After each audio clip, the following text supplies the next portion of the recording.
All right, we got first one. We got Baker Mayfield traded to the Panthers for a 5th-round pick.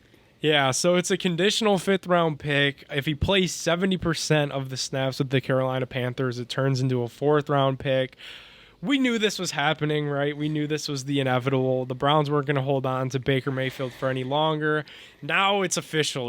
Now people can't say, well, during Watson's suspension, they have Baker, stick with Baker.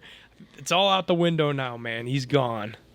I think it was good. It was, like I said, it was a win-win for Baker. You know what I'm saying? So he just, kept his mouth quiet as much as he could and just let things play out. And, he ended up taking a little pay cut, but, he still got paid. Yeah. So, and you never know, man. I hope the best for him, and I think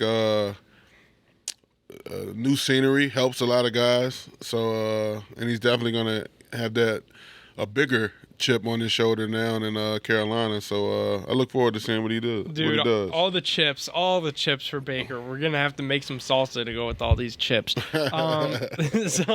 So like you said, he did keep his mouth shut for a while, and thankfully I think that was part of what was able to push this trade through, because we hadn't heard from Baker for a couple months.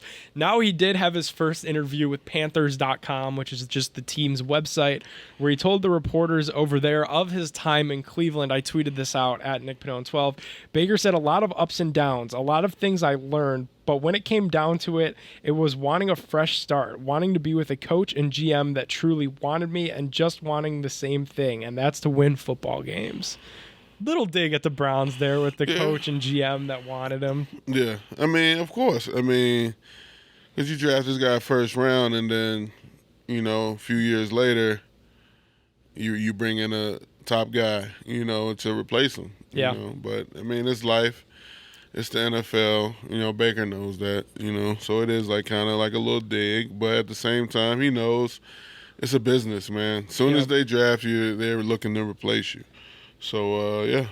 Yeah, and like you said, this time last year, it's so crazy, Phil, that, had somebody told us this time last year that Baker Mayfield would be traded for just a 5th-round pick, we would be like, what? We were just coming high off the win against the Pittsburgh Steelers in the playoffs, then a really good divisional playoff game against the Kansas City Chiefs, and we thought the Browns had their franchise quarterback, so it does kind of hurt a little to rip this Band-Aid off and to rip this chapter of Browns history off. And I do think history will treat Baker Mayfield kindly in Cleveland. Although he couldn't deliver and probably would have never been able to lead us to the promised land that we wanted to go, I do believe, he is part of the crew with Myles Garrett, Nick Chubb, Jarvis Landry, and others to finally turn this thing around and finally get this thing going in the right direction, kind of like more of a passing of the baton to Deshaun Watson to finish the job, more so than just, run out of town like so many quarterbacks before him. But one thing you can't take away from Baker and